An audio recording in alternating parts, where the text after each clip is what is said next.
via Zoom. Ça n'empêche pas que nous soyons là pour débattre. L'intérêt de cette soirée, c'est que vous puissiez être en contact avec votre élu, donc n'hésitez pas à prendre la parole. Et je remercie par avance à Arthur de l'équipe de Frédéric Petit qui s'occupe de la modération. Et donc, il permettra de passer la parole. Signalez-vous au modérateur pour pouvoir prendre la parole et on vous la donnera. C'est un débat, donc évidemment, les règles du débat classique s'imposent toujours. Nous sommes là pour échanger, pour poser des questions, pour creuser nos doutes, pas forcément pour être d'accord. Et ça implique évidemment bienséance et bienveillance. Nous sommes là pour être en confiance et discuter librement. Donc évidemment, j'invite chacun à avoir un propos respectueux, posé et raisonné et aussi, si possible, de limiter la prise de temps de parole pour pouvoir permettre à chacun de parler.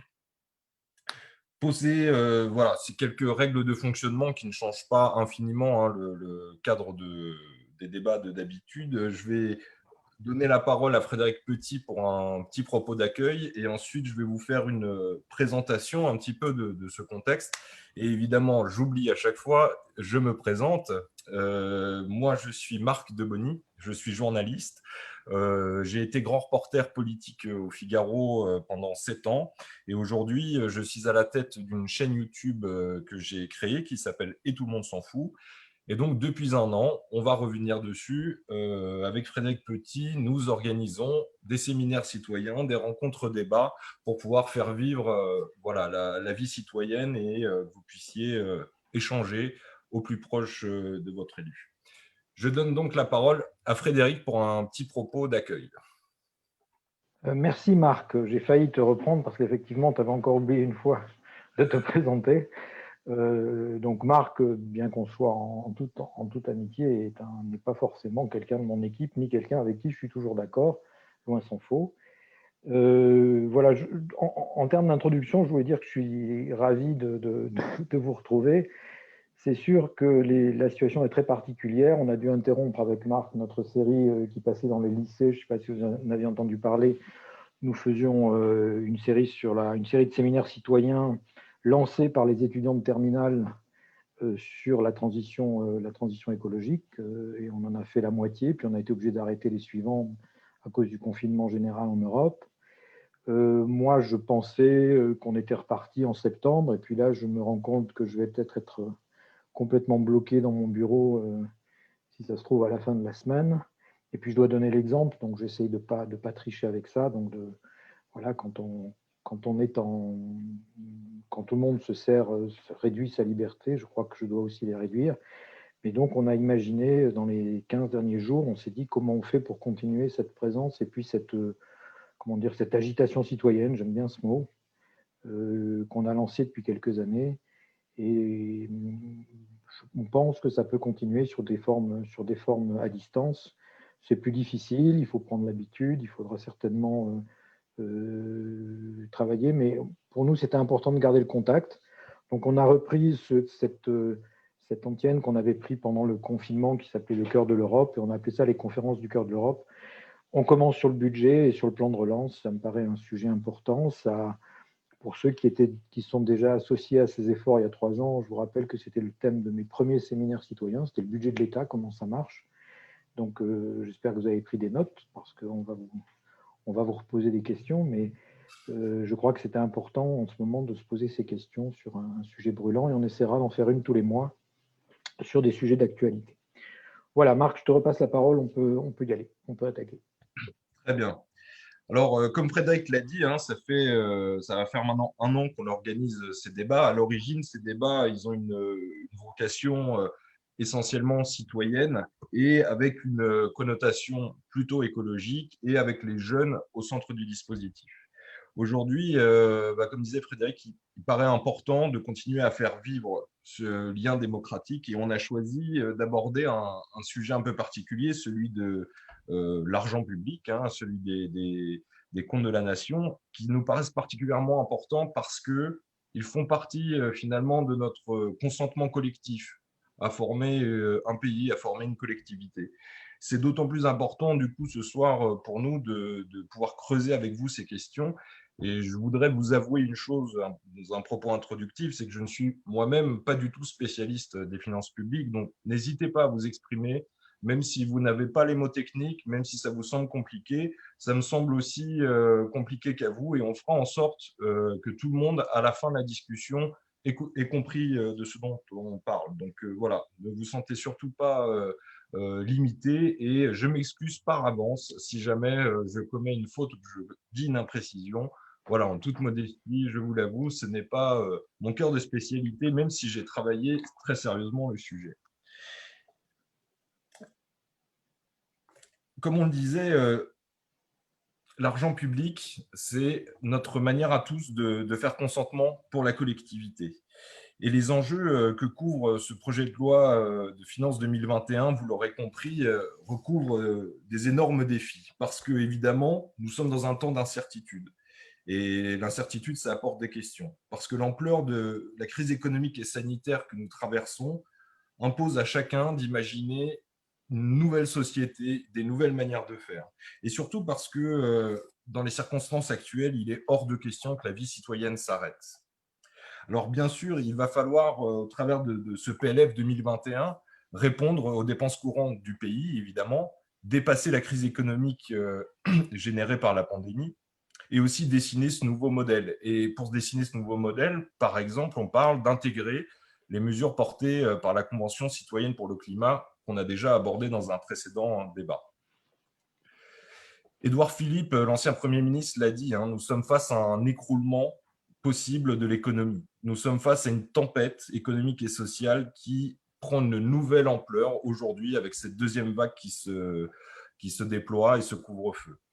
Alors, pour se mettre d'accord, je vais rapidement faire un survol de cette situation, vous donner quelques chiffres.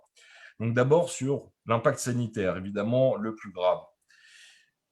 Aujourd'hui, dans le monde, le coronavirus provoque 42 millions de cas recensés, dont 1 million de cas recensés en France. La pandémie a fait au moins 1 million de morts, un peu plus, 1 100 000 morts dans le monde, dont 35 000 en France. De nombreux médecins alertent ces derniers jours, le système de santé est de nouveau à flux tendu, la situation est encore plus difficile que celle du mois de mars, et on s'inquiète de ne pas pouvoir absorber une nouvelle hausse des hospitalisations qui s'annonce. Quant à l'avenir, les nouvelles ne sont pas très réjouissantes. Aux États-Unis, qui est le pays le plus touché par la pandémie, qui déplore déjà 250 000 morts, les médecins annoncent déjà une troisième vague. On s'installe donc dans une crise sanitaire longue et de grande ampleur. Cette crise sanitaire, évidemment, elle a un effet dévastateur sur l'économie. À l'international, le FMI envisage une contraction de l'économie de 4,4% cette année et vise une croissance mondiale estimée au maximum à 5% en 2021. L'OIT, l'Organisation internationale du travail, prévoit jusqu'à 245 millions d'emplois détruits. En France, on attend une baisse du PIB de 9 à 11% sur l'ensemble de l'année. Malgré le vif rebondissement qu'on a connu avec le déconfinement, les indicateurs économiques sont assez négatifs pour cette fin d'année. En conséquence, 13 salariés depuis le mois de juin, en conséquence, depuis le mois de juin dernier, 13 millions de salariés ont découvert une nouvelle réalité, le chômage partiel, ce qui représente quasiment un travailleur sur deux. Toujours en France, début septembre, 215 000 emplois avaient déjà été détruits selon l'INSEE.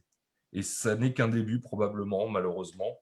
Le gouvernement table dans ses prévisions les plus négatives sur 800 000 destructions d'emplois liées à cette crise.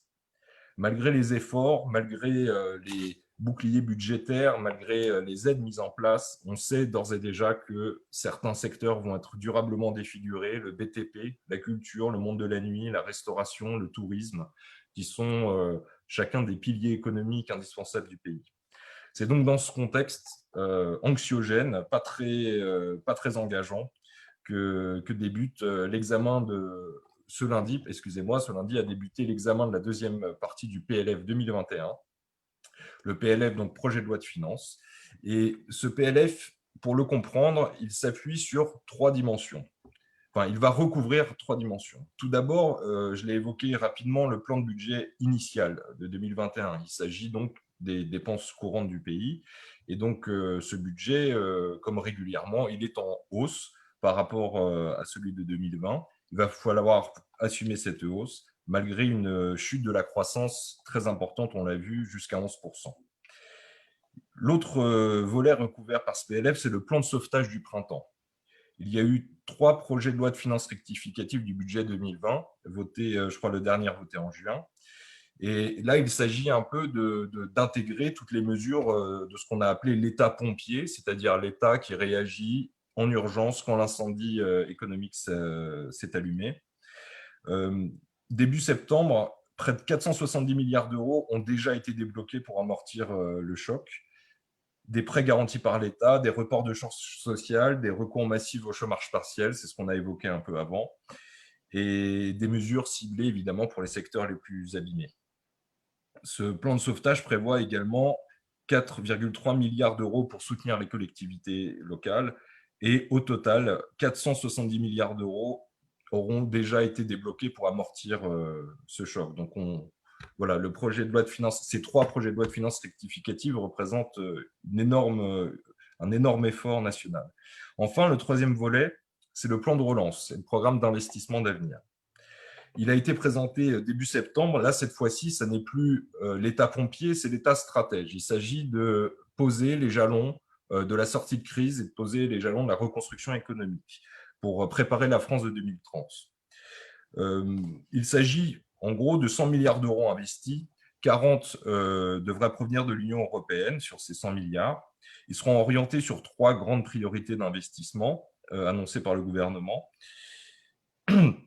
30 milliards d'euros, c'est la première tranche, seront destinés à décarboner l'économie, à soutenir les secteurs d'avenir en misant sur les technologies vertes, c'est-à-dire investir 11 milliards dans les transports, dont la moitié sera dévouée au rail, 7 milliards pour la rénovation des bâtiments, dont 4 milliards pour les bâtiments publics et 2 milliards pour un dispositif de soutien à la rénovation pour les particuliers, 9 milliards pour décarboner l'économie avec le développement de l'hydrogène vert, et encore d'autres mesures pour la biodiversité et l'économie circulaire.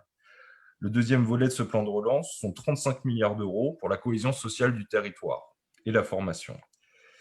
Sur ces 35 milliards d'euros pour la cohésion sociale, 7,6 devront favoriser l'entrée des jeunes sur le marché de l'emploi, une entrée que l'on sait déjà très compromise par le contexte économique, et 6,6 milliards d'euros doivent servir à former un bouclier anti-chômage et à financer le chômage partiel dans la durée, et 1 milliard d'euros sera consacré en outre à la formation. Enfin, troisième et dernier volet de ce plan de relance, 35 milliards d'euros pour soutenir l'économie et sa compétitivité. Donc là, il s'agit de soutenir l'entreprise, de soutenir la machine économique pour qu'elle puisse reprendre son développement le plus vite possible. Sur ces 35 milliards, 10 seront consacrés à réduire les impôts de production pour les entreprises. Ça, c'est une demande de longue date qui avait été posée par les entreprises et qui est satisfaite. 25% de réduction d'impôts sur les sociétés aussi annoncée pour 2022.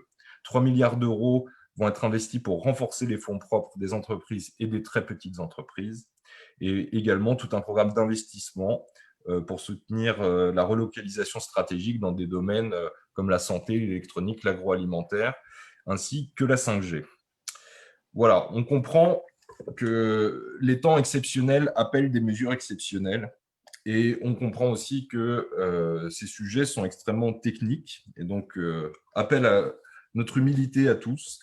Donc, ce soir, nous avons la chance, pour pouvoir comprendre ces décisions complexes, d'avoir parmi nous donc rapporteur budgétaire pour le projet de loi de finances, Frédéric, à qui je vais laisser maintenant la parole pour un petit propos d'introduction, pour que vous puissiez peut-être, Frédéric, nous expliquer un peu quelle est la portée politique de ce moment, de ce projet de loi de finances et de tout ce qu'il va recouvrir. Oui, merci de cette introduction. J'espère que personne n'est déjà parti se coucher, parce que c'est vrai que c'est difficile. Alors, je vais essayer de répondre à la question telle que tu l'as posée, c'est-à-dire quelle est la portée politique. D'abord, c'était important ce que tu as dit sur le plan technique, c'est-à-dire de bien comprendre que on va parler, il y a eu un plan de sauvetage qui est une chose à part, qui a été financé de façon particulière, qui a été financée grâce d'ailleurs à la BCE, à la Banque Centrale Européenne, hein, sinon on n'aurait pas pu faire ce plan de sauvetage. Il y a un budget qu'on est en train de travailler qui intègre un budget normal plus un budget exceptionnel, donc sur le plan de relance. Alors, pourquoi je dis qu'il est politique? Qu'est-ce qu'il y a comme langage politique dans ce PLF? Ça va peut-être surprendre des gens et je vais peut-être provoquer des questions de certains qui sont autour de cette table, de cette grande table virtuelle. Je crois qu'on y parle de partage. Voilà. Je crois qu'on est en train de poser, c'est comme ça qu'on l'avait nous travaillé dans notre groupe du Modem. On avait parlé de partage, on avait dit on partage les richesses, les ressources, donc on a de l'environnement, c'est-à-dire qu'à un moment, l'environnement, c'est aussi, c'est pas une bagarre sur décroissance ou pas décroissance, c'est ce qui est objectif, ce qui est simple, que tout le monde comprend et qui ne dépend pas de ma religion écologique ou pas, c'est de dire nous avons des ressources limitées qu'il faut partager, ou des ressources même qui ne sont pas limitées, mais nous devons partager nos ressources, donc être conscient que nos ressources ne sont pas illimitées.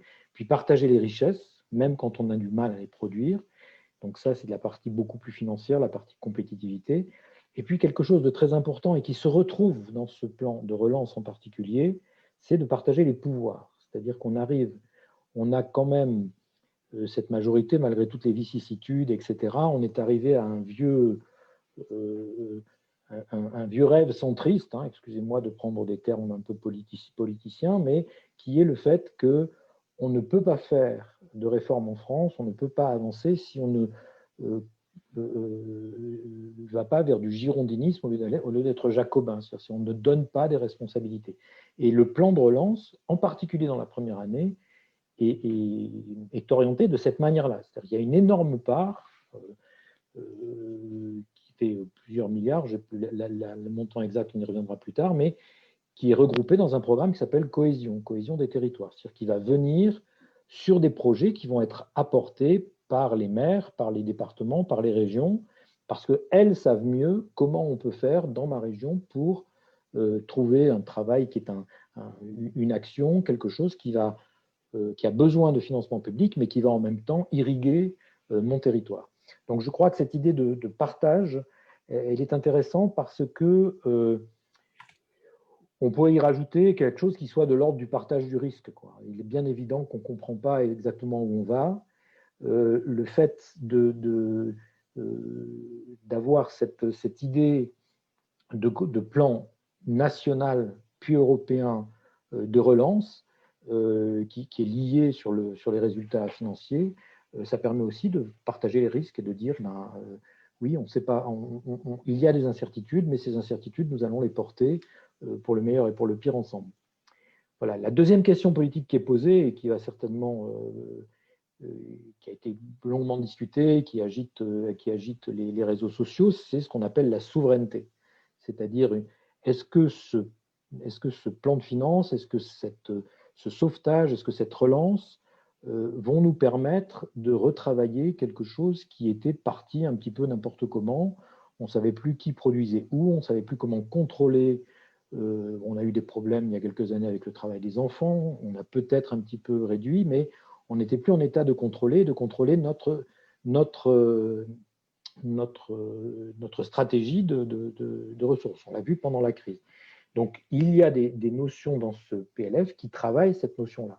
C'est-à-dire que quand on dit qu'on veut continuer à maintenir de l'industrie sur notre territoire, quand on dit qu'on veut travailler dans l'Union européenne sur des mesures de recherche commune, des mesures de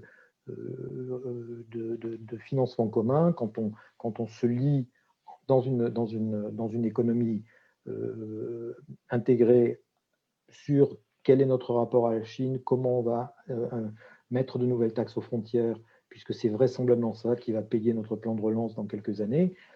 Tout ça, ce sont des questions qui sont politiques, qui ne sont pas uniquement financières ou techniques, c'est la question de la souveraineté. Et puis, il y a une autre idée qui progresse beaucoup et que je vois, alors là en particulier dans le programme dont moi je m'occupe en détail, et cette idée qui progresse, elle me plaît beaucoup parce que c'est aussi une idée qui est extrêmement girondine, qui est même plus que girondine. C'est l'idée qu'une politique publique n'est pas forcément à 100% financée par l'impôt. Une politique publique peut être une politique qui est partenariale. Je dis souvent en blaguant, quand je débat de ce sujet-là, je dis souvent en blaguant qu'il y a une politique publique en France où on est les meilleurs du monde, où il y a 30 millions de personnes qui sont engagées toutes les semaines, et où il n'y a et où on est les plus forts du monde, hein, je répète, et qui n'a pas de financement public, c'est le football. Okay, il y a des pays où le football est payé par l'État. C'est l'État qui s'occupe du football. Chez nous, non. Pourtant, c'est une politique publique. Il y a des aides, on aide, on paye les DTN, on paye les entraîneurs nationaux, etc. Mais la majorité de l'action, le développement, c'est la nation qui s'organise.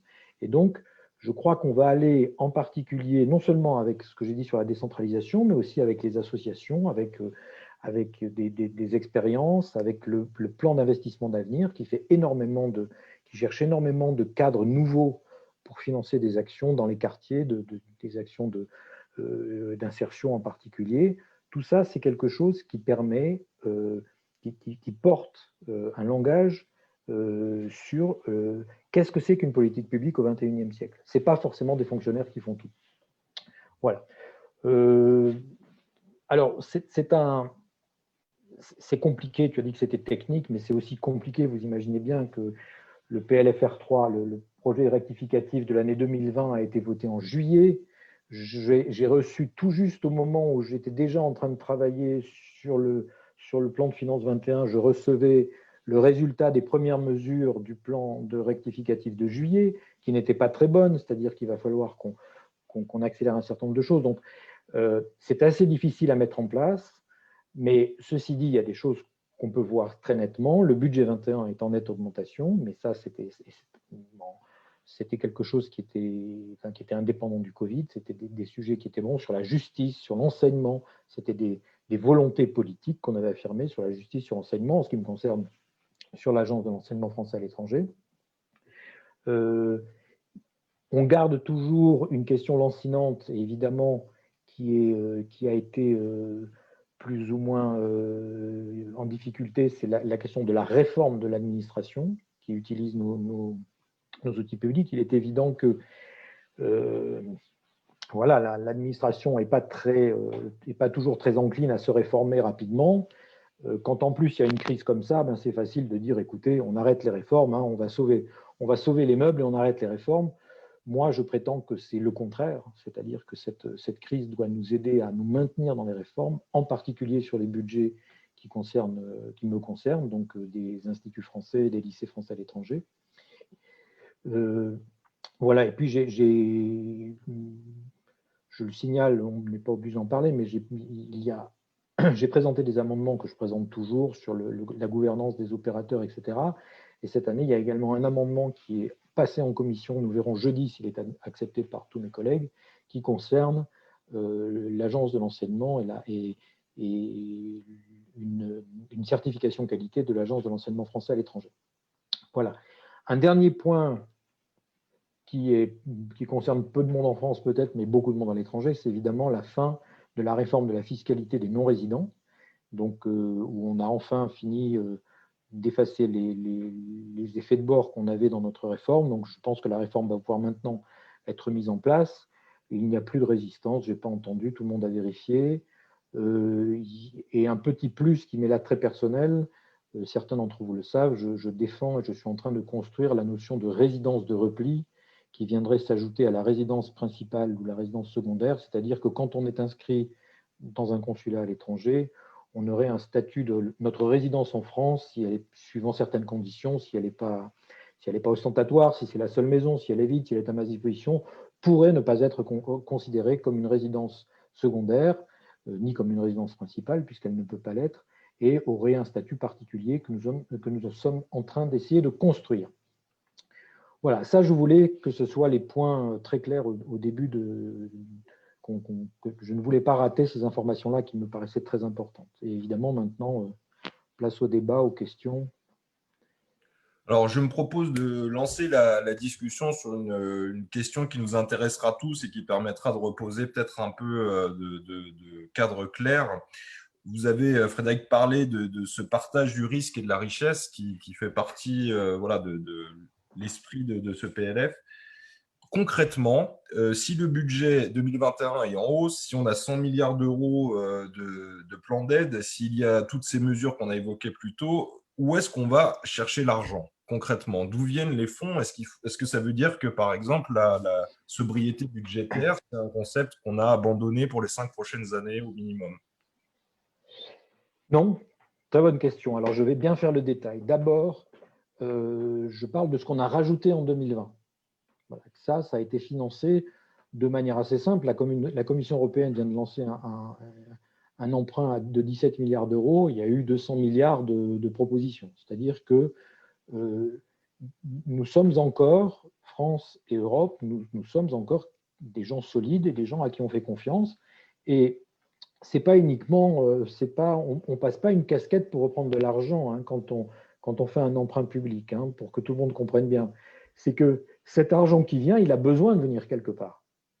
C'est-à-dire que c'est pas, c'est les gens, tous ces fonds qui viennent et qui viennent soutenir la France en avançant de l'argent, parfois à des taux très faibles, on leur rend aussi service. On n'est pas en train d'exploiter des pauvres financeurs qui n'ont plus de taux, etc., et qui ne savent pas quoi faire de leur argent. C'est quelque chose, la majorité des gens qui travaillent dans ces métiers sont des gens qui comprennent à quoi sert le capital, en fait, et à quoi sert le capital financier.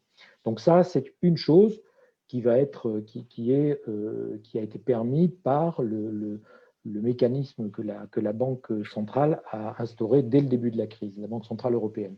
Après, il y a le budget normal 2021, qui est évidemment un peu plus en déficit que d'habitude, pas tellement à cause des recettes et qu'on fait des choses différentes et extraordinaires par rapport à ce qu'on a fait d'habitude ou ce qu'on avait prévu de faire il y a 3 ans, mais surtout parce que nous avons moins de recettes à cause de l'arrêt de l'économie. C'est-à-dire que forcément, quand on prélève l'impôt sur une nation à qui il manque 10% de revenus, eh ben on a 10% d'impôt en moins.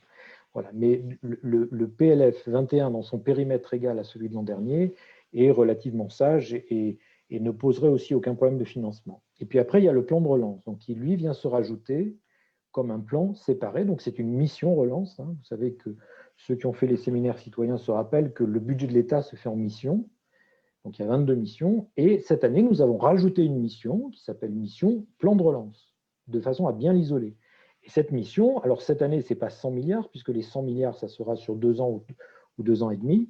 Cette année, c'est 36 milliards d'euros, parce qu'on ne peut pas tout dépenser, on n'a pas la capacité de les dépenser. Et ça sera là, financé donc par cet emprunt européen et par des emprunts qu'on va faire qui ne poseront pas de problème. Et nous allons nous poser la question de comment retrouver cet argent à partir de 2028, donc dans un effort qui devra être fait de 2028 à 2058. C'est pour ça que dire que de toute façon, il faudra bien qu'on paye un jour ces 100 milliards d'euros dont on n'utilise que 36 milliards cette année, c'est un peu simpliste, puisque dans le même temps et dans les mêmes textes européens, dans le même accord européen, on a bien dit qu'on allait commencer à définir des recettes propres de l'Union européenne qui vont être bien supérieures à 100 milliards et qui seront annuelles. Donc, à partir du moment où on se donne jusqu'à 2028, si on arrive à les mettre en 2024, en 2025, nous aurons alors des revenus qui commenceront à rembourser ces emprunts plutôt que prévu. Je rappelle quand même que dans ces taxes nouvelles, il y en a une qui existe déjà, c'est la taxe sur les plastiques, qui est une taxe intelligente. Hein, c'est-à-dire que de taxer le plastique, je dirais le plastique non maîtrisé, hein, c'est un peu à ça que ça revient. En fait, ça veut dire le plastique qui se retrouve un jour dans la mer. Voilà, pour être très clair. Et bien maintenant, il va être payé. Donc, tous les pays vont avoir intérêt à traiter leur plastique, à en utiliser moins ou à bien le maîtriser de façon à ne pas payer cette taxe. Mais on commence à avoir des revenus qui seront des revenus de l'Europe, qui seront des revenus directs pour l'Europe à l'intérieur de ses frontières. Voilà, donc ce n'est pas de l'argent gratuit, mais ce n'est pas non plus une espèce d'énorme sac qui tombe sans distinction. Il y a des choses, de grosses parties qui sont financées comme à l'habitude et comme on sait faire, et on a su faire, une exceptionnelle et une habituelle de tous les ans. Et puis il y a ce plan de relance qui va être un plan de relance qui a pris le temps. C'est comme un énorme investissement. Si je suis père de famille, si ma maison s'effondre et si je dois la reconstruire, je ne vais pas chercher, je vais la reconstruire et je vais l'amortir pendant peut-être 1 ou 2 générations. C'est des choses normales. Alors, est-ce que quelqu'un souhaite poser une question, prendre la parole? N'hésitez pas, on est là pour ça.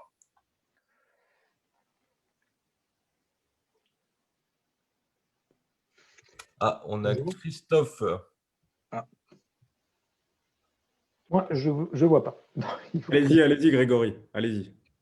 Bonjour, donc Grégory Lièvre de Cologne. Deux questions pour Frédéric. Une première qui fait écho à une interview très intéressante de Patrick Artus ce matin sur France Culture, qui disait bon, il faut relativiser le poids de la dette parce que le poids politique d'une dette dépend des créanciers, et en l'occurrence, l'essentiel de la dette qu'on est en train de créer a pour créancière la Banque Centrale Européenne. Donc, c'est une dette qui est compensée par la création de monnaie qu'on ne remboursera jamais. Donc, j'aurais bien aimé avoir l'avis de Frédéric sur ce point-là. Et ma deuxième question porte sur une problématique qui revient souvent dans les échanges un peu plus politiques entre la droite et la gauche, porte sur les conditionnalités des fonds qui vont être injectés dans l'économie. Donc, est-ce que la majorité envisage de conditionnaliser, je ne sais pas si on peut dire ça, les fonds à un usage vert, au maintien de l'emploi, ce à quoi l'industrie résiste, en expliquant que si on met en place une usine à gaz avec une énorme machinerie administrative pour justifier les fonds, finalement, ce sera contre-productif. Donc, 2 questions indépendantes l'une de l'autre. Très bien. Merci Grégory. Donc je réponds déjà à la première. Alors tu fais allusion, je pense qu'il faisait allusion au mécanisme que j'ai expliqué pour le sauvetage de 2020. Là on ne fait pas, ou alors s'il disait ça, je ne comprends pas, mais je pense qu'il ne faisait pas allusion à la dette de la relance, mais plutôt à la dette que l'Europe. C'est assez vrai, c'est-à-dire on va la rembourser pour maintenir notre niveau de vie, en fait. C'est ça que ça veut dire. C'est-à-dire que ça va être à l'intérieur de ce qui s'est passé. C'est-à-dire que la BCE, en mars, a dit je garantis, par exemple, c'est grâce à la BCE qu'on a pu mettre, je crois que c'est plus de 50 milliards dans le chômage partiel en France, ce qui, au niveau de l'Europe, doit être à peu près 250 milliards. Je ne sais plus la somme exacte. Donc, ce dispositif de chômage partiel qui était de dire nous avons besoin de continuer à vivre pour assurer l'avenir, la Banque centrale a dit ça, c'est mon problème monétaire parce que c'est pour nous, c'est forcément des gens de chez nous. Donc effectivement, si c'est avec ce chômage partiel tout le monde va se coucher, on aura moins de services en Europe, donc ça sera payé par un moindre niveau de vie. Mais si tout le monde profite de ce chômage partiel pour rester actif et pour continuer à travailler et pour se relancer plus vite, ça va relancer l'économie et notre niveau de vie recollera plus vite. Ça, c'est le rôle d'une banque centrale. Et c'est effectivement, ce n'est pas un créancier qui est extérieur, mais c'est quelque chose qui fonctionne et qui a toujours fonctionné, en particulier qui a beaucoup de marge en Europe, puisque c'est la première fois qu'on fait ça avec l'euro aujourd'hui. Donc l'euro, quand on dit que le budget européen est 1% du PIB européen, ça laisse énormément de marge et on est très très très très loin d'avoir une politique inflationniste à l'intérieur de l'Europe, des frontières européennes. Voilà. Donc ça, c'est pour ma première question. Je pense que ça faisait plutôt allusion, je n'ai pas écouté l'interview, mais ça faisait plutôt allusion au plan de sauvetage. Après, sur la conditionnalité, alors on a condamné entre nous, on ne parle pas de conditionnalité parce qu'effectivement, on ne conditionne pas. Conditionnalité, ça serait préalable. C'est de dire tu auras l'argent ou tu auras l'aide si tu fais ça et on va vérifier que tu le fais bien avant de te donner ou de t'aider. On parle plutôt de contrepartie. Voilà. Et de toute façon, il faut bien comprendre, je reviens techniquement, là, je vais faire un peu de technique, mais il faut de temps en temps. J'ai dit que le plan de relance était une mission à part. Et à l'intérieur de ce plan de relance, vous savez que ceux qui étaient là il y a 4 ans se souviennent, il y a 3 ans, que les missions sont déclinées en programmes. Moi, à l'intérieur de la mission numéro 22, Action extérieure de l'État, qui est la mienne, il y a un programme qui s'appelle diplomatie d'influence, et dans laquelle il y a 700 millions pour les lycées français, pour les instituts français, etc. Eh bien, à l'intérieur de cette nouvelle mission relance, vous avez 3 programmes. Et il y en a un qui s'appelle écologie. Le plus gros s'appelle écologie. Donc évidemment, on va aider des entreprises, mais c'est des entreprises qui vont être aidées en contrepartie d'un travail qu'elles vont faire et qui rentrera dans cette mission. Donc qui va rentrer dans production, isolation de bâtiments, etc. Donc on va avoir dans cette mission écologie, on a rénovation des bâtiments, biodiversité, décarbonation de l'industrie, on a des choses sur la mer. Donc on va avoir des entreprises qui vont demander à être aidées pour faire un certain travail public ou un travail subventionné auprès de privés, mais qui vont être immédiatement connectés sur l'environnement ou sur l'écologie. Donc, en fait, c'est une contrepartie au travail qui sera fait et au travail qui sera donné et qui ne bloquera pas. Voilà, on n'est pas allé dans le côté de la gauche qui disait toute entreprise, avant de participer à ce plan, doit nous faire une déclaration, doit s'engager à ci, s'engager à ça, prouver qu'elle fait ci, prouver qu'elle fait ça. On a préféré aller dans un sens beaucoup plus… en fait, on parle du résultat, quoi.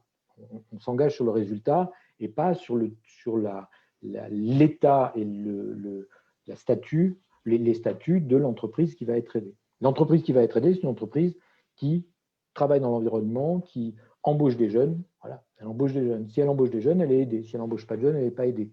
On ne va pas mettre une condition, est-ce que vous avez envie d'embaucher des jeunes? Si vous les embauchez, vous êtes aidé. Si vous ne les embauchez pas, vous n'êtes pas aidé.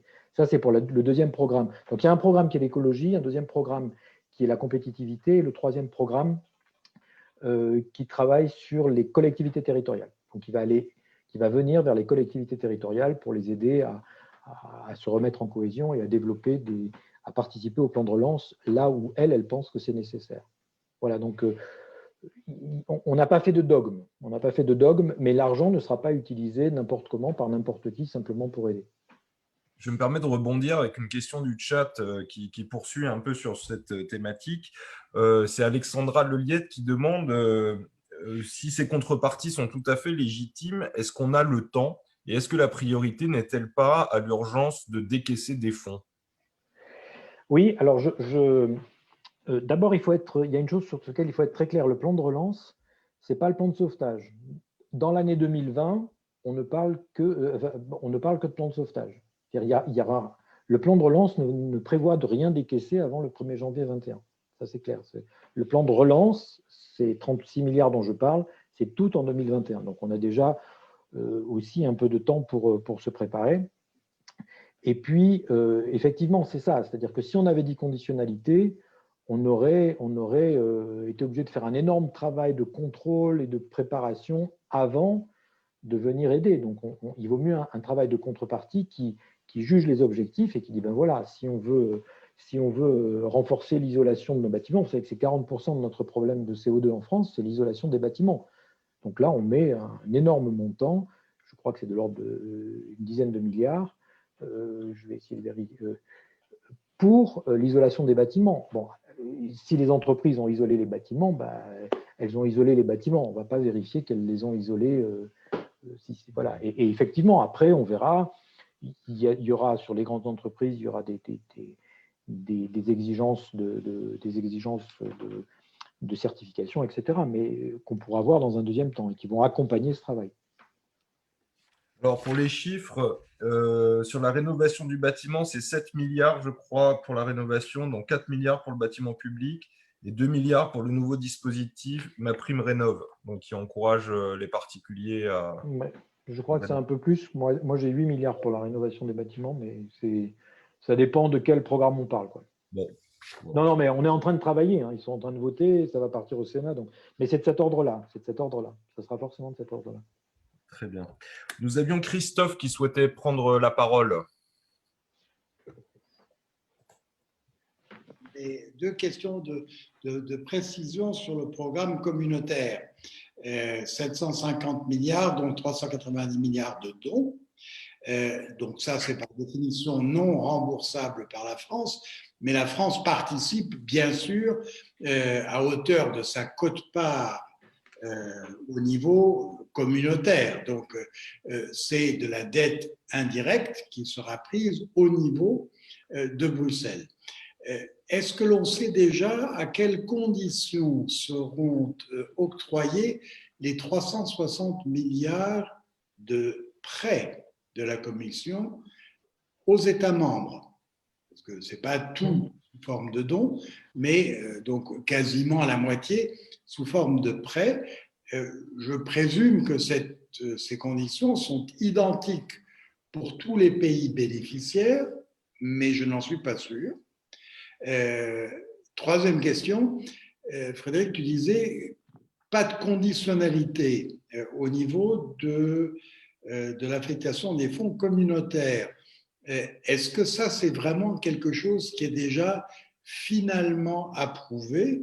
Parce que les 4 frugaux, et je dirais l'Allemagne, n'ont certainement pas envie de dépenser sans contrôle. Et c'est justement ce qui fait débat. Parmi tous les pays du nord de l'Europe, on ne veut pas dépenser à vogo sans avoir de contrepartie clairement établie à l'avance. Et c'est quasiment doublé par l'objectif politique de Ursula von der Leyen qui dit que 30% des moyens affectés par ce fonds de relance le seront au titre de l'environnement. Donc, on ne peut pas faire ce genre d'annonce si on ne sait pas par avance où vont les sous. Oui, oui. Alors, très bien, Christophe. Encore une fois, je voudrais bien préciser, je ne suis pas parlementaire européen, donc là, dans les questions que tu as posées, il y a quand même des questions qui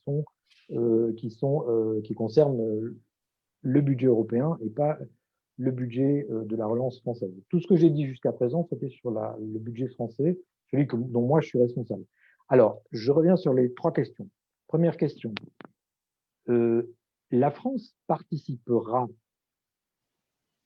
elle participe pas, elle participera éventuellement à quote-part au financement de ce qu'elle va recevoir. Donc, elle va recevoir en gros 40 milliards de ces dons, mais donc elle participera effectivement quand il faudra rembourser, quand l'Union européenne devra rembourser la manière dont elle aura financé ces 750 milliards, la France participera, sauf si, comme nous l'avons prévu et comme nous l'avons déjà démarré, ce que je disais tout à l'heure, l'Union européenne développe des ressources propres, donc des ressources qui ne viennent plus par le financement à quote-part de chaque pays. Et ces 750 milliards, la communauté européenne, dans les textes qui ont été pris par le Conseil, a dit nous nous poserons la question en 2028. C'est-à-dire que nous avons jusqu'à 2028 pour commencer à effectivement rembourser cet argent.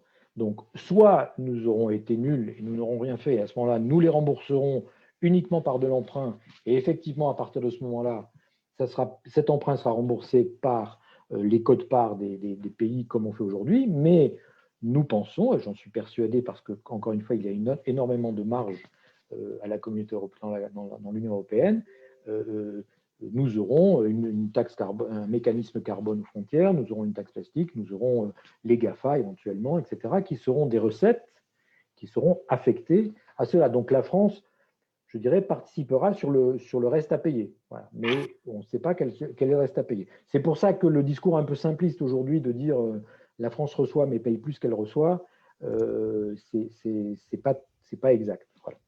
Après, le prêt, oui, je pense que le prêt sera aux mêmes conditions que le prêt actuel. Les prêts sont les mêmes pour l'ensemble des pays dans le cadre de ce plan-là. Je n'ai pas entendu de différence et je ne vois pas au nom de quoi il y en aurait, puisque c'est la Banque Centrale Européenne. Donc en fait, elle se régule, en amont, quoi. Et puis, alors la conditionnalité, moi je parlais de la conditionnalité de l'aide française aux entreprises françaises. Là, nous parlons de la conditionnalité de l'aide de l'Union européenne aux pays européens. Alors, effectivement, il y a encore une discussion sur cette conditionnalité. Alors, je passe sur la conditionnalité de l'état de droit, etc., parce que c'est un débat qui nous emmènerait un peu trop loin ce soir.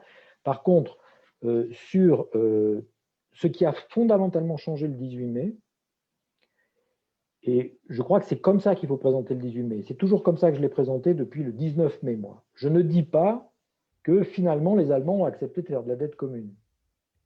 Parce que je ne pense pas que ce soit ça la réalité.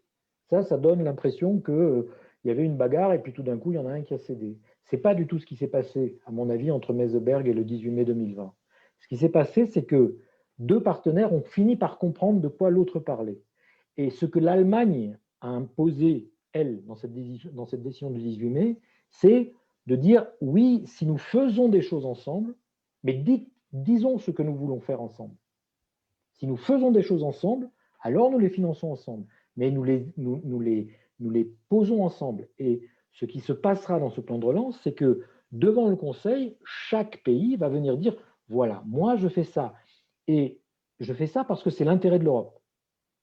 Et c'est là que l'Allemagne pose quelque chose qui est nouveau en disant oui, effectivement, si on a par exemple les capitales européennes reliées entre elles par un train, mieux qui ira plus vite, etc., c'est intéressant pour l'ensemble de l'Europe, quel que soit l'endroit où le train circule à l'instant T. C'est intéressant pour nous tous, donc c'est un projet commun, donc nous pouvons le financer en commun. Et après, une fois qu'on dit qu'on l'a financé en commun, eh ben, on empruntera au pire et on essaiera de trouver des recettes au mieux. Donc, la conditionnalité dont on parle dans le cas de l'Europe, c'est une conditionnalité qui est posée, comme je l'ai dit tout à l'heure pour la France, qui est posée d'emblée, par exemple, dans le discours qu'on relevait à l'instant sur Van der Leyen. Van der Leyen dit on va mettre 30% dans le Green Deal. Ce n'est pas une conditionnalité. Quand on va présenter quand on va dire OK, on paye, eh ben on saura ce qu'on paye et on va vérifier, on pourra vérifier immédiatement qu'effectivement, c'est bien, on va bien à 30% pour le Green Deal. Donc, c'est aussi de la contrepartie, mais de la contrepartie qui sera immédiate et qui fait qu'on crée une espèce de niveau européen de compétences. En disant, bah oui, le Green Deal, c'est le niveau européen. Donc, ça fait sens. Je suis sûr que la liaison ferroviaire améliorée entre toutes les capitales européennes fera partie de ce Green Deal, il y a un certain nombre de projets qui feront partie de ce Green Deal et on les saura au moment où on décidera de les financer. Qu'on les finance à la France ou qu'on les finance à l'Allemagne ou qu'on les finance à la Belgique ou à la Pologne. Ça, le projet sera vu dans son ensemble.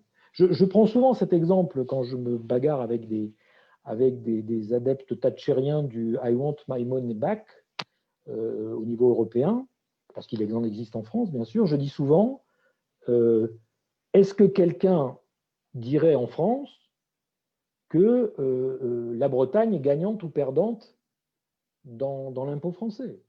Personne ne se pose cette question.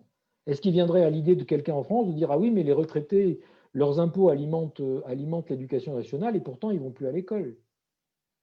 L'impôt, ce n'est pas une épicerie. L'impôt, c'est des compétences. Il ne faut pas que l'impôt soit trop centralisé comme il était en Union soviétique. Il faut qu'il y ait un niveau de subsidiarité, évidemment. Mais à un moment, des enjeux européens comme le Green Deal, c'est-à-dire la taxe aux frontières, le ferroviaire, l'énergie, eh ben, ça doit être financé en commun. Et après, on reconnaît qu'on est tous financés en commun. Alors, il y avait aussi Gérard qui souhaitait prendre la parole. Oui. Attends, je m'excuse Gérard. Je complète parce que j'ai vu passer la remarque sur la Bavière et l'Allemagne. Oui, effectivement. Pourquoi? Parce que la Bavière, j'ai vu passer une remarque qui disait la Bavière contrôle son argent. Mais les Länder allemands, ce sont de petits pays. C'est ça qu'il faut bien expliquer aux Français quand on est beaucoup de franco-allemands ici, donc on le sait. Mais c'est important à préciser. La Bavière lève l'impôt. La Bretagne reçoit l'impôt, mais ne le lève pas comme elle le souhaite. Donc, effectivement, ce sont des exceptions qui confirment ce que je disais. Je vous écoute, Gérard. Oui, j'avais compris que pour recevoir les 40 milliards qui doivent venir de l'Union européenne, on devait faire un effort pour mettre en œuvre les recommandations que la Commission nous fait chaque année dans le cadre du semestre européen. Chacun des pays, donc à travers ces recommandations, doit présenter un projet d'ensemble de réformes. J'ai cru entendre d'ailleurs que, notamment en Espagne, l'Espagne devait présenter au cours du mois d'octobre l'ensemble des réformes qu'il se proposait de faire pour suivre les recommandations du semestre européen. Alors je voulais vous demander, est-ce que vous avez des informations sur les recommandations, réformes qui seraient demandées à la France pour obtenir les 40 milliards qui viennent de l'Union européenne, ou est-ce qu'il n'y a aucune recommandation faite à la France, mais j'en doute. Non, alors, je vois que nous sommes dans des... J'aime bien débattre comme ça, c'est sérieux, c'est très bien. Alors, ce que vous dites est tout à fait exact quand on lit les textes, mais il faut le renverser. Les semestres européens, ça existe depuis très longtemps. Le semestre européen, c'est l'espèce de coordination budgétaire européenne, qui a lieu tous les ans. Et effectivement, depuis très longtemps, dans chaque semestre et à chaque pays, pas uniquement à la France, pas uniquement à l'Espagne, mais chaque pays a, je dirais, sa liste de courses en disant, ben voilà, dans votre pays, il faut faire attention à ça. L'Allemagne, c'est faire attention à certaines politiques sociales, voilà, etc.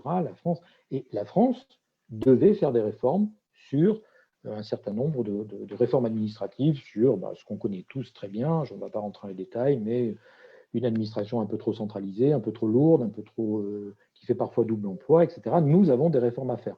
Mais ça fait très longtemps qu'on a à les faire. Donc, on les fait tous les ans. Dans le cadre du semestre européen, on avance. Effectivement, au moment où on a commencé dans les premières, je dirais, annonces des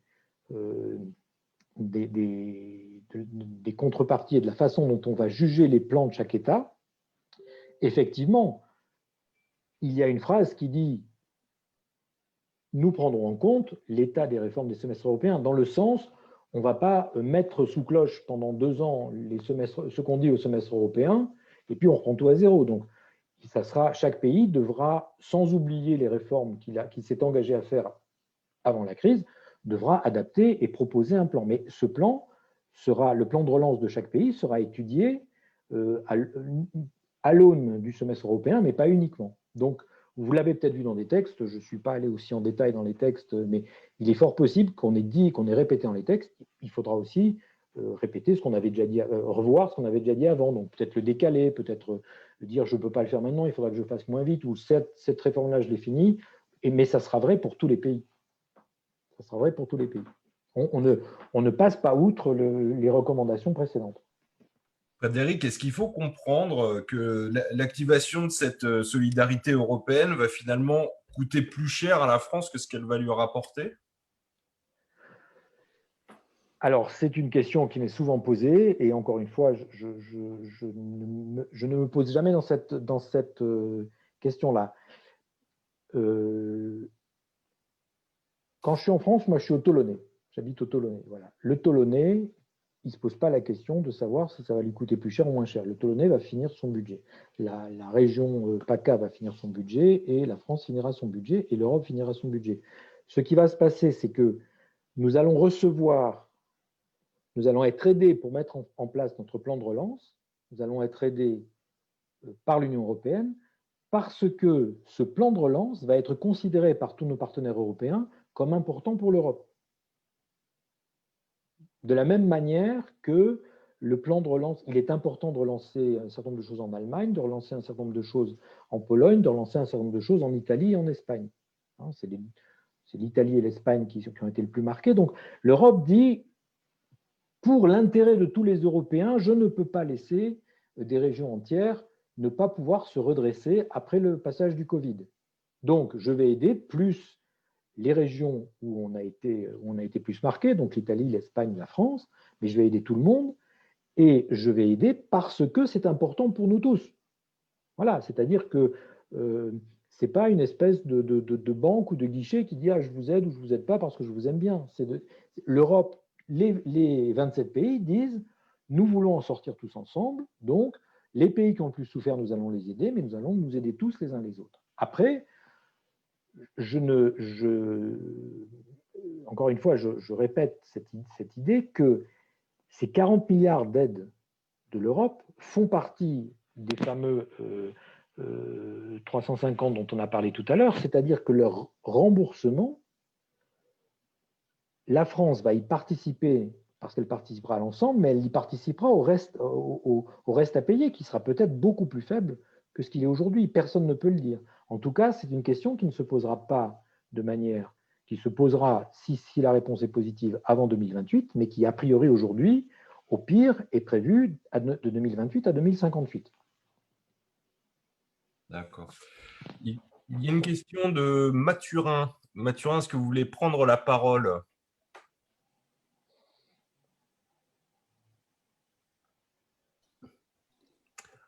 Sinon, je peux lire pourquoi pas. Oui. Non, faut juste que je me souvienne de ma question. C'était sur la. Ah oui, sur le. Parce que vous parliez de. Oui, parce que j'ai été déconnecté, pardon. Vous parliez des dépenses publiques et des recettes de l'impôt. Mais sur le plan de relance de l'Europe, là, ça va être fait du coup par un emprunt européen, ou quelque chose qu'il faudra rembourser, comme vous avez dit. Mais il y a aussi une autre manière de créer de l'argent qui est par la création monétaire que la BCE peut faire. Et est-ce que vous avez une idée de pourquoi l'emprunt a été favorisé à la création monétaire? Parce qu'en fait, la création monétaire, en fait, c'est un impôt caché. Enfin, faut pas se mentir, parce que c'est en fait une taxe sur les revenus non investis par l'inflation. Et du coup, qu'est-ce qui justifie de faire de la dette, donc de faire peser quelque chose sur les générations futures, plutôt que de faire de l'inflation immédiatement? Alors, d'abord, c'est un peu la même question que Grégory tout à l'heure. Hein, c'est-à-dire que le mécanisme que vous décrivez, que vous appelez de la création monétaire, il a été utilisé pour le plan de sauvetage. En gros, c'est comme ça qu'il a été utilisé. Moi, je ne dirais pas que c'est de l'impôt. Je dirais exactement ce que j'ai répondu tout à l'heure. C'est-à-dire que si cette aide, cette ouverture de ligne de crédit nous permet de nous remettre en marche, c'est quelque chose qui ne coûtera rien, effectivement, puisqu'on va continuer, on va pouvoir se développer. C'est ce que vous appelleriez dans votre analyse de l'inflation, un paiement par l'inflation. Mais ce que vous décrivez, c'est plus un paiement par la croissance. Ce qui est mieux. Oui, oui, bien sûr. Donc finalement, parce que voilà, ayant de l'inflation, ça vous revient beaucoup moins cher et petit à petit, ça vous revient plus du tout. Mais donc, ce paiement par la croissance, en termes de fonds, il a été un peu utilisé. Par contre, là, ce qui se passe, et qui est à mon avis plus intelligent vu l'ampleur de la crise, c'est de dire, nous avons ensemble, à 27, nous sommes costauds, c'est-à-dire que les financeurs nous font confiance, je rappelle, hein, on demande 17 et on a 200 milliards de proposés. Profitons-en pour faire de la dette à court terme dont la BCE s'occupe, et nous nous poserons la question en 2028 de savoir comment nous allons faire pour rembourser ça, mais nous nous donnons de l'espace effectivement pour changer des systèmes. Par exemple, pour changer des systèmes de revenus directs à la communauté européenne. On ne peut pas le faire. On ne peut pas le faire en un an. Ça va être des décisions assez longues. Et donc, c'est ça qui est... C'est un peu les deux, quoi. Je crois que, encore une fois, ça sera pas forcément... L'ensemble ne sera pas forcément de la dette. Hein. Ça sera peut-être de la recette européenne. Bon, la dette, ça sera que le manque à gagner. C'est clairement écrit si vous relisez le Conseil de l'Europe de juillet, vous verrez que c'est écrit et qu'on commence même par la taxe plastique. C'est pour ça qu'on la met directement en place, parce que là, on est capable de la mettre rapidement en place. Et vous savez, un mécanisme de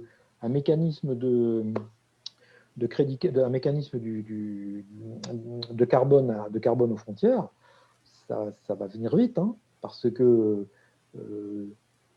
ça veut dire que tout d'un coup, il y a des économies qui ne pourront pas se passer de notre marché. Donc, ils vont le payer.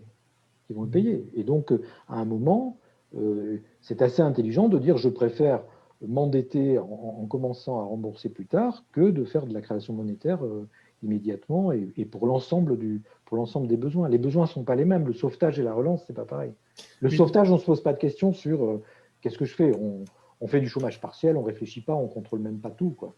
Alors que la relance, on a l'intention de changer un système et de changer des équilibres, de changer des modes de travail, de changer. Je pense qu'on sait tous que le mode à distance va être quelque chose qui va révolutionner. Il faut l'amortir, ça, il faut réfléchir. Voilà, le voyage en train va revenir, j'en suis persuadé. Donc, toutes ces choses-là, il faut leur laisser le temps. Et la dette est quand même plus astucieuse comme système, puisque ce sont des investissements qui vont, investissements d'avenir, quoi. Je veux dire, le train, c'est quelque chose qu'on va pouvoir isoler, on va pouvoir savoir combien ça rapporte. Est-ce que je peux me permettre d'enchaîner vite fait? Parce que, oui. Enfin, c'est modérateur qui me dit, mais parce que vous parliez du télétravail. Est-ce qu'il y a des lois en préparation pour justement faciliter le télétravail ou justement promouvoir le télétravail sur le niveau européen ou français? Parce que c'est quelque chose qui me choque toujours d'ailleurs, c'est qu'on n'utilise pas beaucoup plus le télétravail, enfin que je vois mes amis qui n'utilisent pas beaucoup plus le télétravail en France, alors que par exemple en Allemagne, on le fait tous. Oui, si, je crois quand même que même en France, à bas bruit, comme on dit des fois, il y a des choses qui changent. Moi, je connais des entreprises où, effectivement, on est content de s'être retrouvés, mais on a 2 jours par semaine de télétravail. Oui, voilà, moi, j'ai ma fille en Pologne, elle est passée au télétravail, à part quand elle part à l'étranger, quoi. Et c'est à bas bruit, je reconnais. Alors, il y a des choses qui vont aider. Il y a des choses qui vont aider qui sont un peu dans la loi sur les mobilités, qui sont dans un certain nombre d'adaptations des dispositifs de loi sur les mobilités, qui sont assez intéressantes. Après, sur ce sujet, il y a un problème, il y a une querelle idéologique quand même, hein, il faut le savoir. C'est-à-dire qu'on a quand même, à l'extrême gauche de notre hémicycle, on a quand même une querelle idéologique qui dit vous êtes en train de nous transformer en mangeurs d'écran et il faut remettre des caissières, il faut remettre des postières, il faut remettre voilà. Alors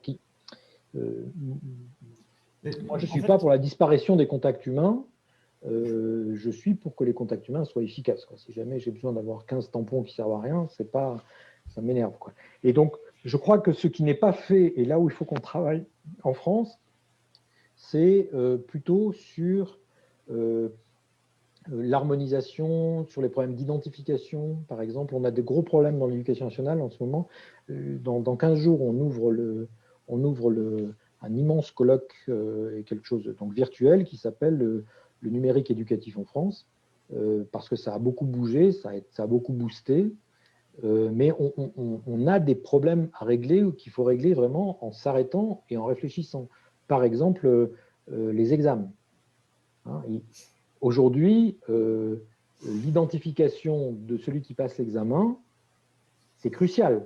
Donc, généralement, la majorité des gens disent « Ah oui, mais non, mais pas les examens, quand même pas les examens. » Et si on ne fait pas les examens, dans 6 mois, Google est prêt. Dans le Crous, quand même. Voilà. Donc, il faut qu'on arrive à travailler sur ces notions, donc d'identification sûre, pour pouvoir passer éventuellement des examens à distance. Pas parce que ça nous fait plaisir, mais parce que il va falloir qu'on redéfinisse qu'est-ce que c'est que notre humanisme européen dans un monde qui va de toute façon y venir. Et si on prend pas si nous on ne prend pas les habitudes et puis l'inconfort du début de cette révolution, on ne va plus exister. Vous imaginez une Europe qui serait obligée de passer, qui finirait par passer ses examens sur des serveurs et dans des techniques qui ne sont pas les siennes, ça serait dramatique. Frédéric, j'en profite pour rebondir. Vous disiez tout à l'heure que ces plans de relance ont pour conséquence, pour vocation peut-être à changer les équilibres. Il y a un équilibre qui risquerait de bouger, c'est la compétitivité France-Allemagne, le rapport économique entre la France et l'Allemagne. Est-ce qu'on ne risque pas d'aller au-devant d'un décrochage par manque de coordination des plans de relance? On a vu que le plan allemand est arrivé avant l'été, le plan français en septembre. Est-ce qu'il ne manque pas un peu d'organisation à ce niveau-là, selon vous? Si, bien sûr. Pour moi, il n'y aura jamais assez de coordination franco-allemande. Ça, c'est clair. Donc, je suis pour la coordination franco-allemande. On en a manqué. Alors, sur la, il y a eu de la cacophonie sur les frontières. Il y a eu même de la cacophonie sur la santé. Voilà. Sur les plans de relance, je suis beaucoup plus prudent parce que d'abord, il y a beaucoup de choses qui se font déjà dans l'économie à bas bruit. Mais sur le plan de relance, c'est quelque chose qui doit démarrer en 21. Donc, le fait qu'on soit plus prêt avant, je ne sais pas si l'Allemagne ne va pas être obligée de le réviser suite à. L'Allemagne l'avait fait plus tôt parce qu'ils étaient moins marqués en juillet. Donc, ils n'étaient plus dans le sauvetage en juillet. Donc, mais de toute façon, le plan de relance va démarrer en juillet. Alors après, oui, effectivement, il y a des domaines où on est en retard dans la coordination. L'hydrogène, je viens de voir passer un message, effectivement. L'hydrogène sur comment ça s'appelle, la transition énergétique. On n'est pas au niveau où on pourrait être pour aller plus vite sur ces domaines-là. Si on était, c'est pas tellement pour éviter un décrochage, c'est aussi pour aller plus vite ensemble, quoi. Alors, il y a quelques signes encourageants liés aussi au travail qu'on essaye de faire à l'Assemblée parlementaire franco-allemande sur l'intelligence artificielle. J'ai vu que les appels d'offres les appels à manifestation d'intérêt ou les appels d'offres venaient d'être lancés, dans lesquels il y a aussi une partie recherche et une partie recherche appliquée avec des entreprises. Donc ça, c'est des choses qui vont pouvoir intéresser et qui vont pouvoir relancer cette idée et cette coordination. Je crois qu'on a quelque chose aussi qu'on a fait avancer depuis un an et qui est important et qui va permettre peut-être d'aller plus vite en franco-allemand. Je crois que très modestement, grâce à notre majorité et grâce au travail qu'on a fait, l'État français, l'exécutif français comprend mieux qu'est-ce que c'est que l'exécutif allemand et un peu vice-versa. C'est-à-dire que, par exemple, voilà, on peut pas. Ce sont les Länder qui ont la compétence économique en Allemagne. Donc, il ne suffit pas d'avoir un accord à Berlin, il faut aussi avoir un accord partout. Alors, je passe maintenant la parole à Grégory qui a levé la main tout à l'heure. Grégory Lièvre, est-ce que vous êtes là? Oui, merci. Deux petites questions à nouveau pour Frédéric. Une question purement budgétaire nationale. Il y a beaucoup de gens actuellement dans l'espace public, notamment des gens comme Thomas Piketty, qui brassent un peu des idées novatrices en termes d'imposition, en termes de revenus universels, d'abaissement de l'âge minimum du RSA, etc. Est-ce que ce sont des questions qui ont été débattues à l'Assemblée et je serais intéressé par ton avis sur ces aspects-là, même à titre d'expérimentation. Et le deuxième point, c'est pour réagir sur ce qui a été dit un peu plus tôt à plusieurs reprises sur l'idée de taxer aux frontières le plastique ou le carbone, etc. Ça fait très longtemps qu'on entend parler de ces idées-là, d'assurer un level playing field, je sais plus comment dire en français, enfin, plus d'équité environnementale et sociale dans les accords bilatéraux commerciaux. On a lamentablement échoué jusqu'à maintenant. Donc, qu'est-ce qui te fait penser qu'on pourrait réussir davantage demain, là où on a échoué depuis des dizaines d'années dans les négociations commerciales à introduire ces thèmes-là? Très bien, ce sont des questions riches. Alors, première question. Non, je vais commencer par la deuxième, parce qu'elle est plus rapide. Je sais pas, je sais quand même au moment du CETA, en particulier au Parlement français, on a quand même tapé du poing sur la table et on a obtenu des choses, manifestement, sur les analyses par filière, par exemple, les analyses microéconomiques par filière, sur un certain nombre de contrôles, etc. Donc, on verra. Je pense aussi que la nouvelle commission est une commission qui est beaucoup plus exigeante et qui a tapé beaucoup plus fort, beaucoup plus tôt sur ces rapports. Alors on me dit toujours oui, mais le Mercosur est toujours en négociation. Bon, il faut savoir que l'Europe, c'est pas un camion qui s'arrête en 10 mètres. Hein. Donc quand il y a un truc qui est commencé, vous savez qu'on est toujours en négociation d'adhésion pour la Turquie. Hein. Donc, il y a toujours des gens qui s'occupent de faire adhérer la Turquie aujourd'hui. Donc voilà, il y a un peu de temps, mais il y a ces deux choses. On commence à avoir des précédents, d'une part, et deuxièmement, je sens la nouvelle commission beaucoup plus volontaire et beaucoup plus exigeante sur ces sujets-là et beaucoup plus exposée aussi. C'est-à-dire, il y a eu je ne sais pas si vous avez lu les uns et les autres ma dernière lettre. Je pense qu'on est dans un moment européen. C'est un moment où on est. Moi, je sens poindre maintenant un espace public européen où on ne peut plus dire n'importe quoi, on ne peut plus faire les choses en cachette, surtout quand on les annonçait aussi fortement que ce qu'on les a annoncés. Donc voilà. Mais je n'ai pas la réponse. Hein. C'est qu'il faut contrôler, contrôler, contrôler. Et le rôle d'un parlementaire, c'est de contrôler. Après, donc, sur ta première question, alors, bon, l'idée de Piketty de taxer de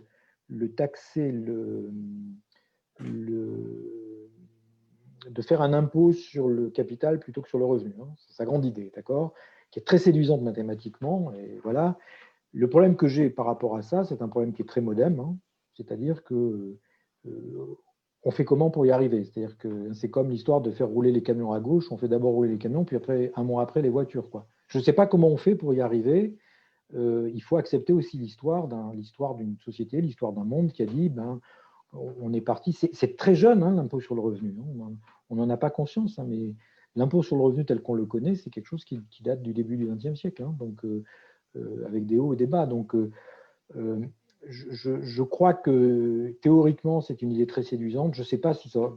Je crois que ça revient un peu au même et qu'il vaut mieux continuer à travailler dans notre impôt sur le revenu en l'aménageant et en le corrigeant de ce qu'on peut le corriger. Après, le revenu universel, c'est un sujet, je pense que tu le sais, c'est un sujet qu'on porte aussi au MODEM. Hein, c'est quelque chose qu'on considère que dans une forme, y compris sur le plan européen, ce qui serait intéressant, alors qui n'est pas de la compétence européenne, mais effectivement, l'idée d'un revenu universel, d'ailleurs, qui pour moi, je l'ai dit parfois en réunion publique, hein, qui existe avec l'école. Hein. Bon. Si vous comparez à ce qu'était la société française il y a 200 ans, où il n'y avait pas d'école obligatoire et gratuite, quelque part, c'est un peu ce qu'on a essayé de faire. Hein. Voilà, on pourrait mathématiquement faire des courbes comme ça. Mais l'idée d'un revenu universel assez faible, mais vraiment universel, et qui regrouperait un certain nombre de dispositifs hétérogènes aujourd'hui, est quelque chose que nous travaillons au MODEM. Oui, c'est quelque chose qui est intéressant, qui serait aussi, à mon avis, intéressant. Alors là, pas d'ici la fin de la semaine, hein, voilà, mais effectivement, qui pourrait corriger, à mon avis, hein, qui aurait l'intérêt, si on arrivait à avoir un mécanisme de ce genre européen dans les 5 ou 6 ans qui viennent, corrigerait ce sujet qui, vous savez, ceux qui me connaissent un peu savent que c'est un sujet qui m'inquiète beaucoup, qui est d'avoir une mobilité européenne, qui est une grande victoire. On a la mobilité européenne, mais il faut l'équilibrer. C'est-à-dire qu'aujourd'hui, on a une mobilité européenne qui pourrait provoquer ce que l'exode rural a provoqué en France comme problème par la suite. Hein. C'est-à-dire que je crois qu'il faut que notre mobilité européenne soit une mobilité maîtrisée et politiquement encadrée, de façon à ne pas créer des déserts à l'intérieur de l'Europe. Aujourd'hui, on est en train de créer des déserts de jeunes à l'intérieur de l'Europe et on se crée des problèmes pour dans 10 ans. Donc, peut-être qu'un mécanisme de ce genre pourrait aussi participer à ça.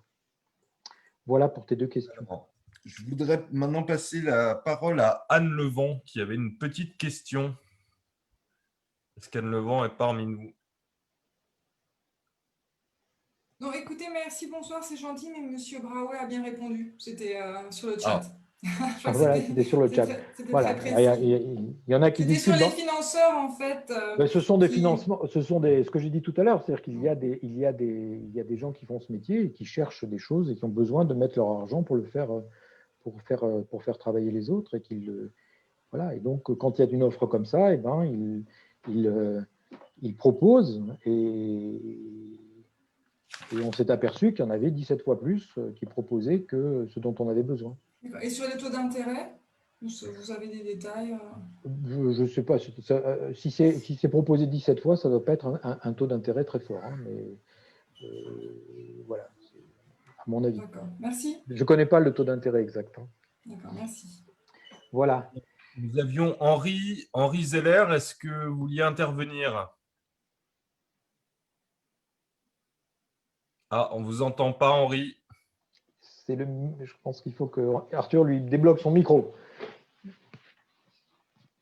Non, c'est débloqué, mais il faut qu'il le fusionne. Henri. Alors... Oui, Henri, on ne vous entend toujours pas. Oui, voilà. Alors pour Anne, hein, le taux négatif, ça veut dire que c'est tellement intéressant que les gens sont prêts à payer pour nous prêter de l'argent. Peut-être, Henri, Henri, est-ce que vous pourriez nous écrire vos questions? Comme ça, je peux les lire. normalement, c'est bon là. Henri. Henri, tu dois te tromper de micro, non? Regarde si tu… sur ton ordinateur à toi. Là, ça devrait être bon. C'est bon, merci. Voilà. Je vous remercie. Déjà, un grand merci à l'équipe de Frédéric Petit là, pour avoir mis l'information sur la PLF sur le site. C'est vraiment très riche et j'invite vraiment les auditeurs à regarder les différents posts, les missions. C'est vraiment très bien étayé. Donc, je voudrais juste rebondir sur deux choses, Frédéric. Mon cheval de bataille, la transition énergétique. Je trouve qu'on fait des très bons rapports en France. Et je vous invite à lire celui de la Fondation pour la recherche stratégique sur la course à l'hydrogène décarboné. Mais malheureusement, on choisit un peu les mauvais partenaires. On lit dans ce rapport, par exemple, que la France s'intéresse beaucoup à la stratégie du Japon. Et moi qui habite ici à Hambourg, au nord de l'Allemagne, je reçois les délégations du Japon qui viennent s'inspirer du modèle de la transformation Power-to-X des Hambourgeois et de l'Allemagne du Nord.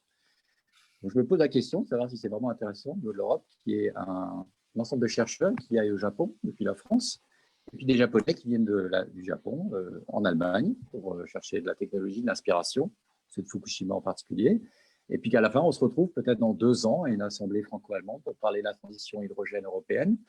Enfin, je crois qu'on manque vraiment cruellement d'efficience. Voilà, très modestement. Et je pose la question à Frédéric Petit, qui siège dans cette assemblée, pour savoir s'il a des éléments de réponse. Maintenant qu'on sait se parler et qu'on se comprend, Frédéric, est-ce que tu ne trouves pas qu'il y a peut-être le moment n'est peut-être pas venu d'aller ensemble, aller voir les Japonais, après tout avec les Allemands, hein, puisque ça semble être un terrain… Voilà. Oui, alors deux choses. D'abord sur l'histoire des rapports, etc. Donc je ne connais pas le… Je m'intéresse un peu à l'énergie. J'ai jamais lu ce rapport là-dessus. Alors très bien. Juillet 2020. Effectivement, il y a une abondance de rapports.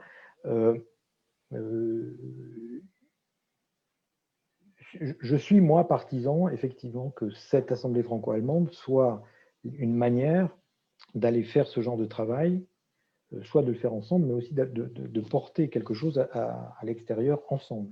Hein, c'est quelque chose qui n'est pas dans les mœurs, qui est voilà, jusqu'à présent, je n'étais pas au bureau de cette assemblée, maintenant j'y suis, je pense que je serai plus proche et je pourrais faire passer mes idées plus vite. Mais effectivement, je crois qu'on a assez de choses entre la France et l'Allemagne, en particulier, comme tu le rappelles, dans certains lenders, pour trouver des solutions entre nous, et y compris dans les différences qu'on a.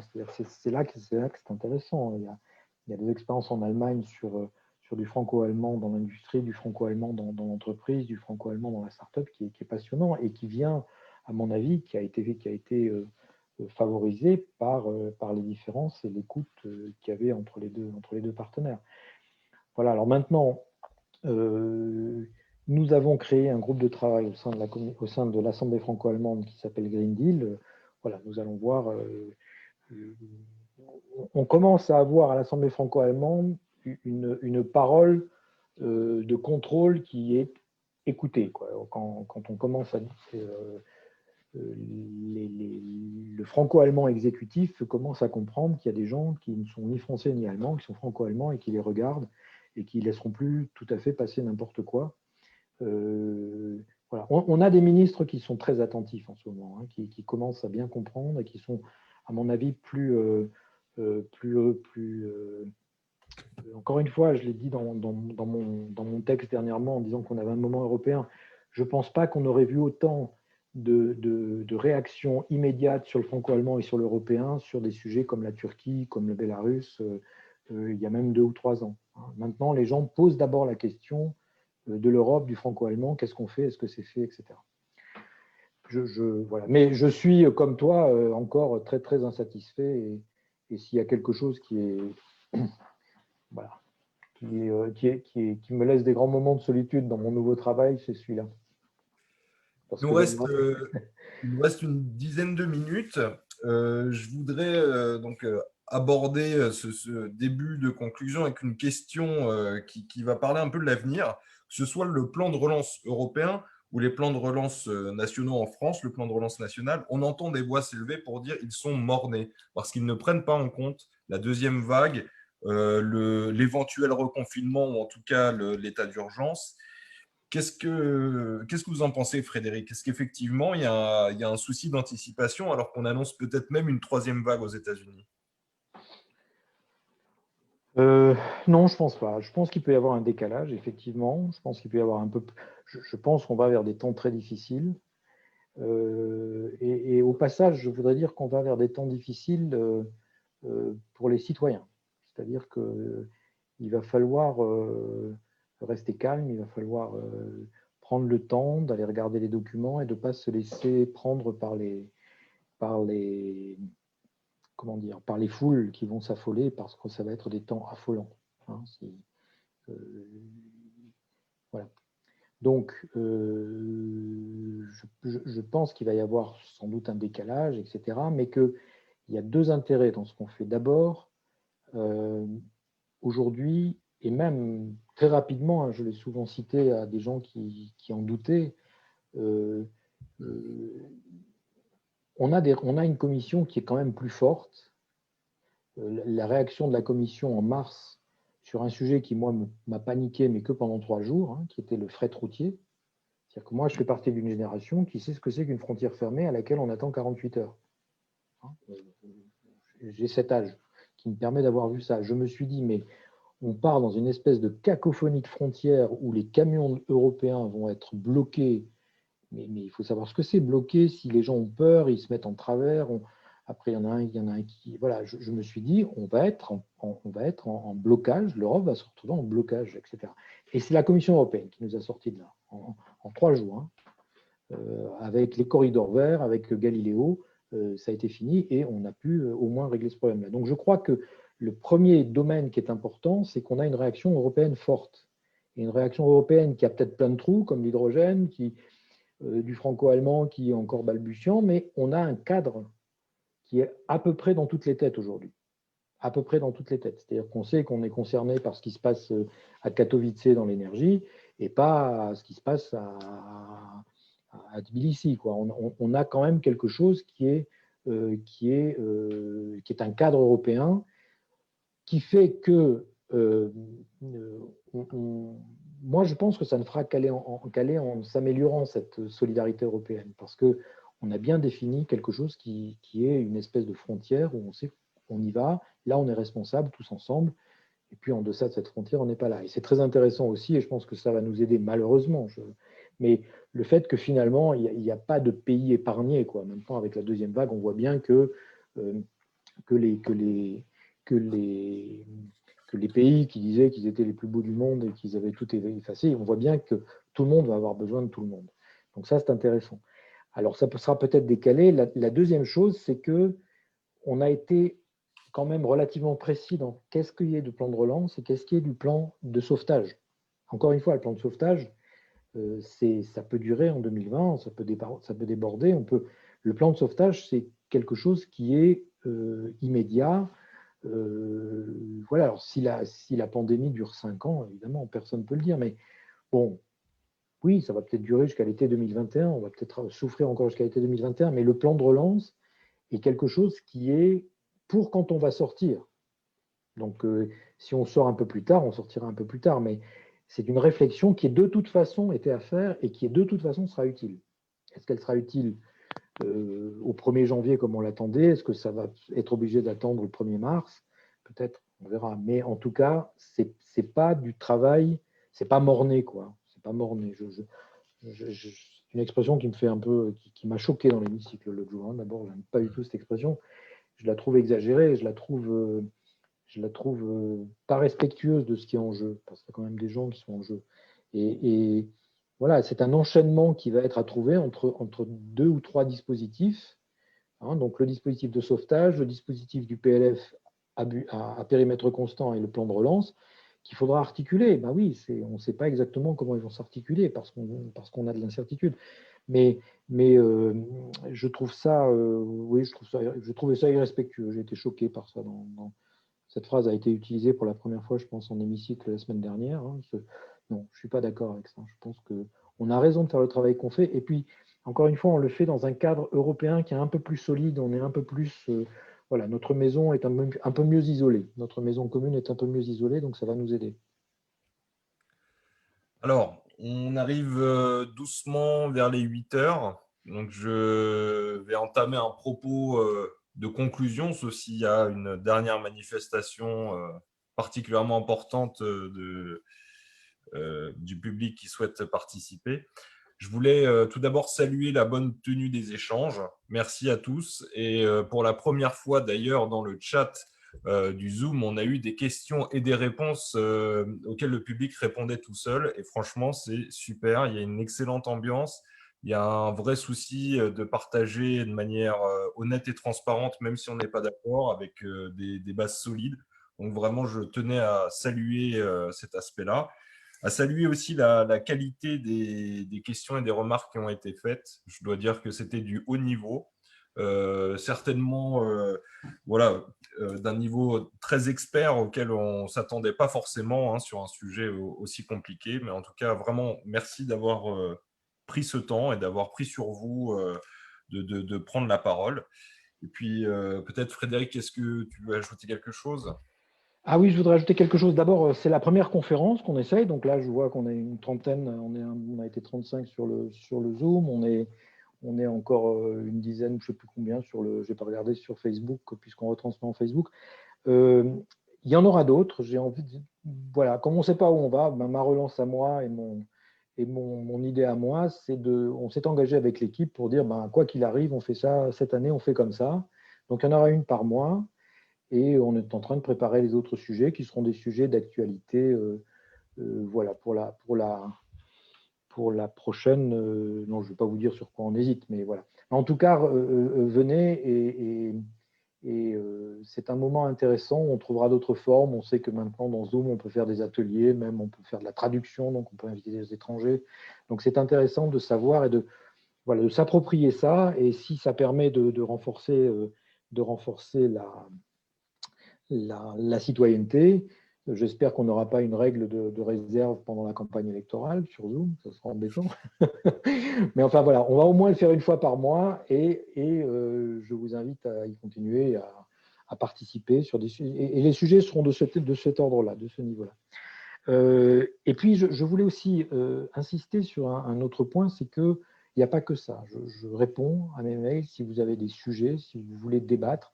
Le fait qu'on souhaite, avec mon équipe, rapprocher l'élu et les élus en général des citoyens, c'est quelque chose qui est pour moi fondamental. Je ne suis pas influençable, je ne suis pas… voilà, je fais mes décisions, mais ça m'aide d'avoir des gens qui ne sont pas d'accord, qui me posent des questions, qui me critiquent, qui se disputent avec moi, hein, mais on peut le faire sur d'autres supports, on peut m'écrire, je réponds à mes mails. Et c'est des choses que je vous invite absolument. Il y a des sujets brûlants, des sujets profonds qui ne peuvent pas laisser indifférents les citoyens aujourd'hui. Et il ne faut pas rester dans son coin, il ne faut pas le faire en face de son écran. Voilà. Un élu, ça sert à ça. Ça sert aussi à faire participer, à faire circuler la parole, à faire circuler la contradiction. Et c'est important, ça. C'est important. Et n'hésitez pas à sortir de votre écran et à venir… il y a une légitimité qui n'est ni sur BFM, ni sur RT, ni sur… voilà, on est le Wikimédia, nous, ici, c'est important. Et donc, je vous invite à y participer, n'hésitez pas. Mon équipe vous dira qu'on est parfois même au-delà de la sagesse, on est très attentif à ça et on est très ouvert à ça et on le recherche. Donc, je tenais à vous dire ça. Donc, les sujets, je peux répondre à des sujets sur la laïcité en ce moment, sur la nouvelle loi. Je peux répondre à des sujets sur les nicotinoïdes, on n'en a pas parlé. Voilà, je peux expliquer mon vote sur les nicotinoïdes. Je suis ouvert à ça et au contraire, il vaut mieux le sortir que de le garder sur la gorge. Voilà, pour être très imagé. N'hésitez pas. Surtout par les temps qui courent. Voilà. C'est ce que je conseille. Voilà. Je vous remercie à tous. Je vous souhaite une très bonne soirée et j'espère vous revoir très nombreux pour ce prochain débat sur Zoom. Merci Marc. À bientôt. Au revoir.